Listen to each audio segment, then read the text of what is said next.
আসসালামু আলাইকুম। আমি এখন যেটা বর্ণনা করব সেটা হচ্ছে কালকে পিনাকিদা যে ভিডিওটা আপলোড করেছে, আশা করি আপনারা সেটা দেখেছেন। যদি না দেখেন তাহলে দেখে থাকবেন। এখানে যে জিনিসটা উনি বিস্তারিত বলেছেন, এই জিনিসটা আমার ভিউটা আমি একটু বলতে চাই। প্রথমত হচ্ছে যে আমরা সবাই জানি যে ইউনাইটেড নেশনস একটা বিস্তারিত ক্রাইম এগেনস্ট হিউম্যানিটি যেটা হয়েছে বাংলাদেশে শেখ হাসিনার আমলে, যেটা আমরা আগস্ট বা জুলাই আন্দোলন যেটা বলছি, সেই জিনিসটা একটা বিস্তারিত রিপোর্ট দিয়েছে।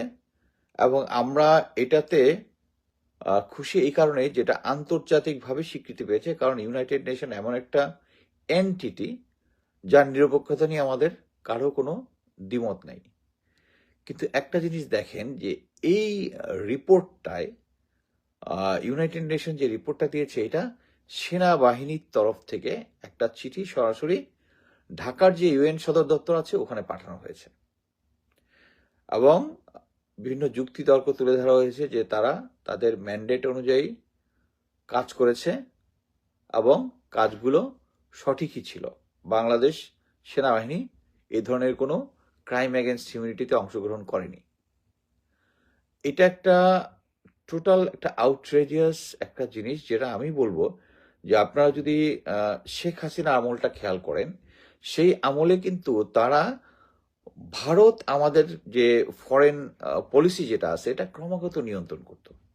মনে করেন আমাদেরকে, আমরা শেখ হাসিনা যে ভুলটা করেছে, তারা কিন্তু ভারতের প্রেসক্রিপশন অনুযায়ী ক্রমাগত ক্রমাগত আমেরিকার এগেনস্টে কথা বলেছে। যেমন বলেছে এখানে যাওয়ার দরকার নাই, এত মাইল দূরে কেন আমরা যাব, অন্যান্য দেশ আছে।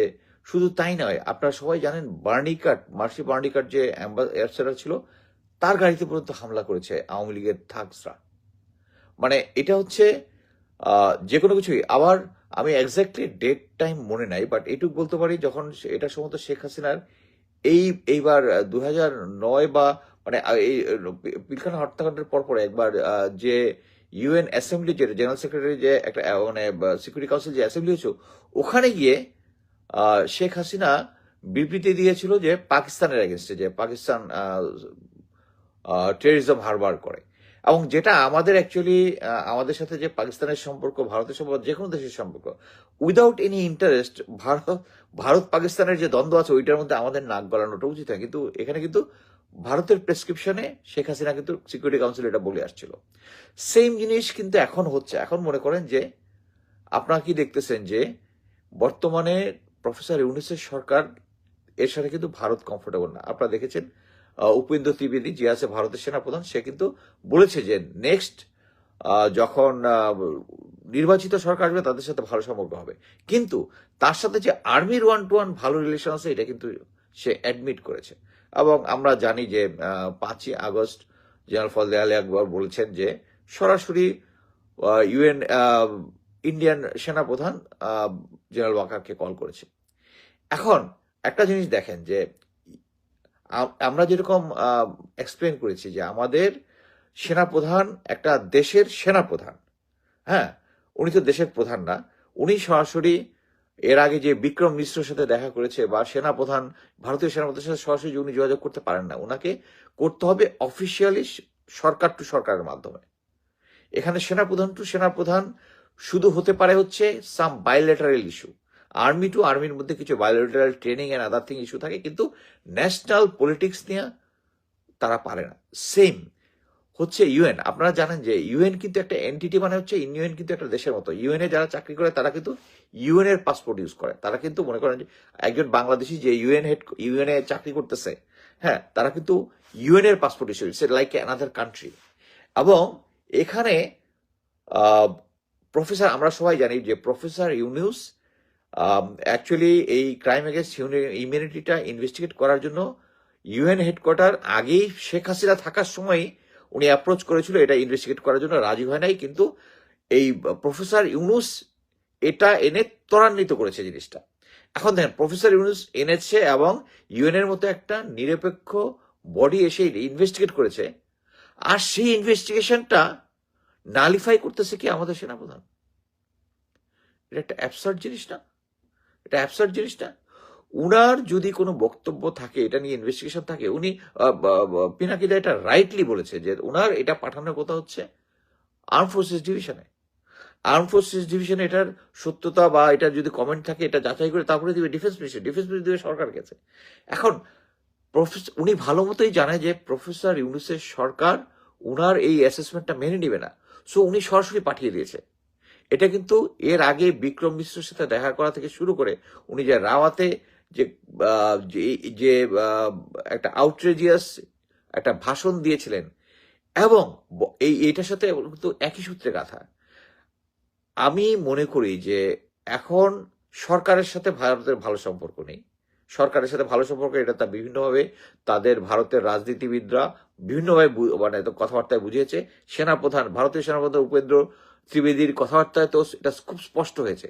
এই মুহূর্তে এই ধরনের আন্তর্জাতিক একটা সংস্থার ইনভেস্টিগেশনকে নাল অ্যান্ড ভয়েড করা, নিজে নিজে করে ওখানে পাঠিয়ে দেওয়া, এটার মানে হচ্ছে এটা ভারতের প্রেসক্রিপশনে উনি করেছেন।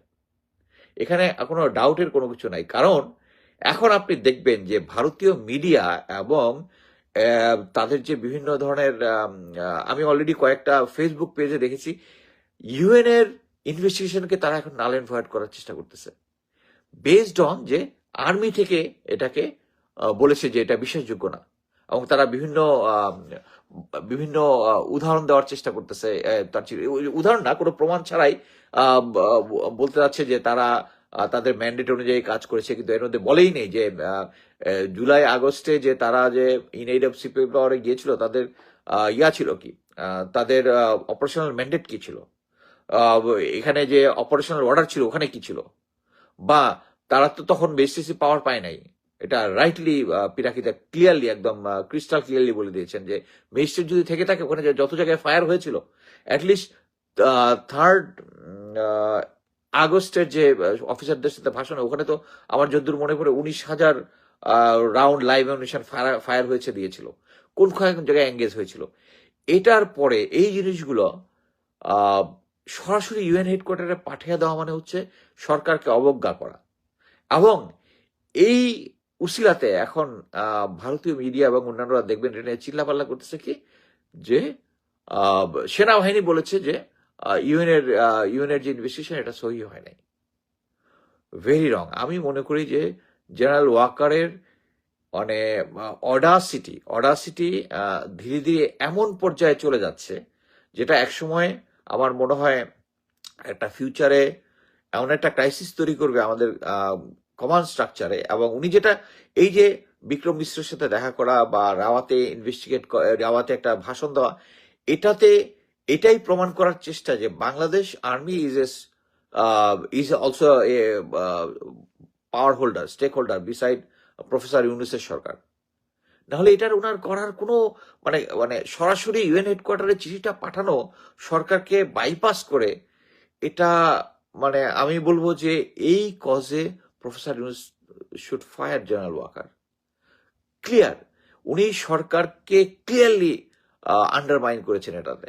যে প্রফেসর ইউনূস এই ইনভেস্টিগেশনটা করিয়েছেন, হ্যাঁ, উনি এটা আন্ডারমাইন করেছেন। এবং এই ইনভেস্টিগেশনের এই রিপোর্টের উপর ভিত্তি করেই কিন্তু প্রফেসর ইউনূস বিভিন্ন জায়গায় বক্তৃতা দিচ্ছেন, আন্তর্জাতিক পর্যায়ে বলতেছেন যে এটা একটা গাজা হয়ে গিয়েছিল বাংলাদেশের সিচুয়েশন, শেখ হাসিনা যে সিচুয়েশনে নিয়ে গেছিল, এবং ওটাকে আন্ডারমাইন সরাসরি করতেছে জেনারেল ওয়াকার।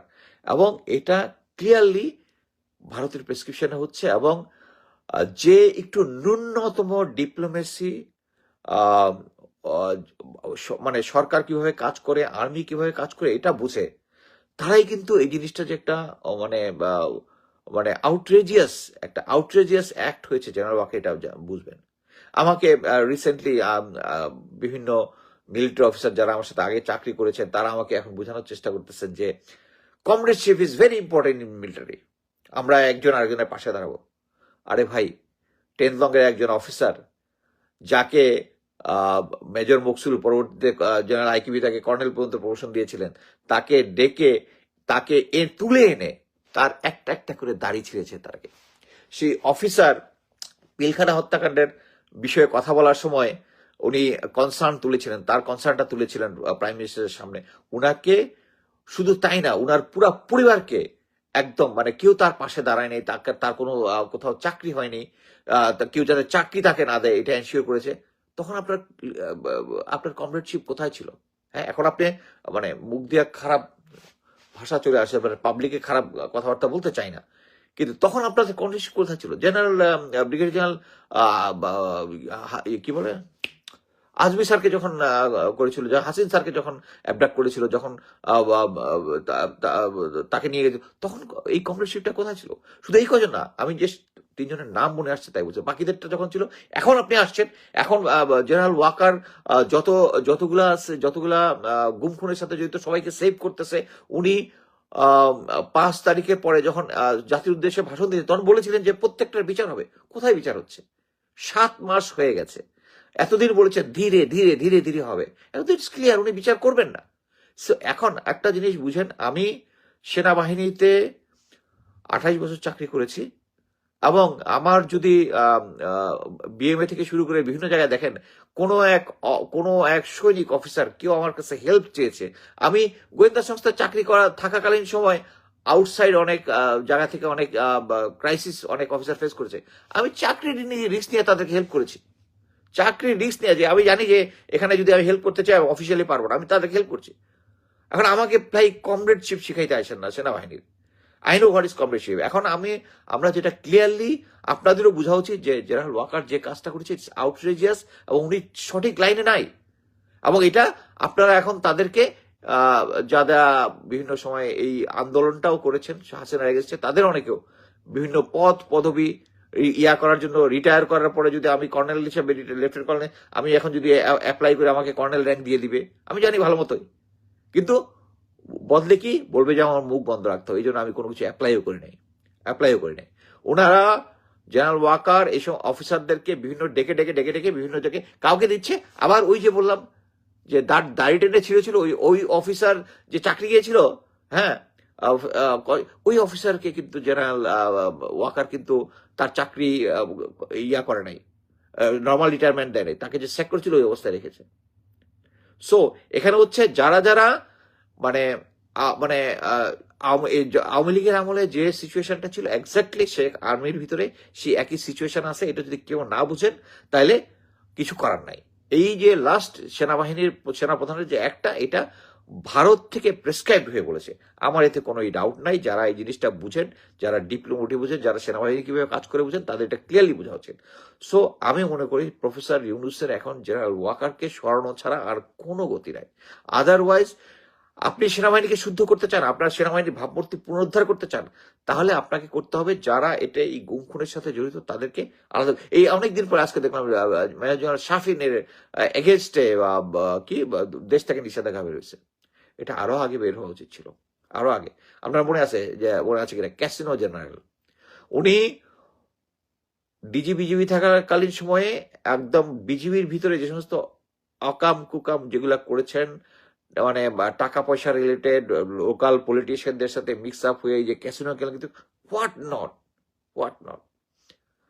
আর এখন আমাকে কমরেডশিপ দেখানোর জন্য এই ক্যাসিনো জেনারেলের পক্ষে কথা বলতে হবে? মাফ করে দেন, আমি এটার মধ্যে নাই।